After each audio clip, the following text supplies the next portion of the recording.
Price Lord. மீட்பெரும் இரட்சகருமாகிய இயேசு கிறிஸ்துவின் இனிய நாமத்தில் உங்கள் அனைவருக்கும் என் அன்பார்ந்த வாழ்த்துக்கள்.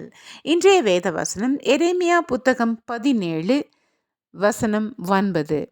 எல்லாவற்றை பார்க்கிலும் இருதயமே திருக்குள்ளதும் மகா கேடுள்ளதுமாய் இருக்கிறது, அதை அறியத்தக்கவன் யார்?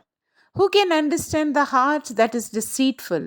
அன்பார்ந்தவர்களே, ஒரு முறை ஒரு 87 வயதுள்ள முதியோர் ஒருவர் தன்னுடைய இருதய பிரச்சனைகளுக்காக சிகிச்சைக்காக ஒரு மருத்துவமனையில் சேர்க்கப்படுகின்றார். அவரை 3 நாள் வைத்து மருத்துவர்கள் சிகிச்சை அளிக்கிறார்கள். 3 நாளைக்கு பின்பு ஒரு செவிலியர் அவரிடம் வந்து, தாத்தா, இதோ உங்களுடைய செலவின் பில், நான் இதை எடுத்து வந்துள்ளேன் பாருங்கள் என்றார்.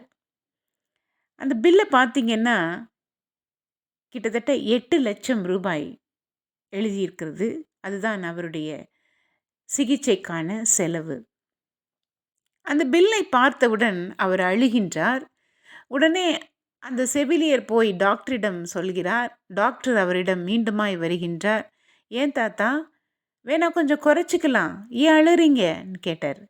உடனே அந்த மருத்துவர் சொன்னார், நான் அந்த பில்லு 8 லட்சங்கிறதுக்காக அழலப்பா, ஒருவேளை 10 லட்சமாக இருந்தால் கூட நான் பே பண்ண முடியும்.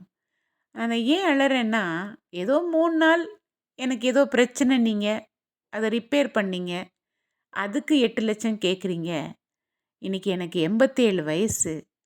இத்தனை காலமாக என் தேவாதி தேவன் இரட்சகராகிய இயேசு கிறிஸ்து ஒவ்வொரு நாளும் என் இருதயத்தை சிறப்படுத்தி சீர்படுத்தி அதை ரிப்பேர் பண்ணிக்கிட்டே தான்ப்பா இருக்காரு. ஆனால் ஒரு நாள் கூட, ஒரு வேளை கூட அவர் என்கிட்ட பில்லு கேட்டதே இல்லை. அதை நினச்சி தான் நான் அழுகிறேன் அப்படின்னு சொன்னாராம். அன்பார்ந்தவர்களே, நம்முடைய இதயம் தேவனுக்கு உகந்தது. அதை நாம் பத்திரப்படுத்தி அவரை வாசம் பண்ண தயார் செய்வோமா? God bless you.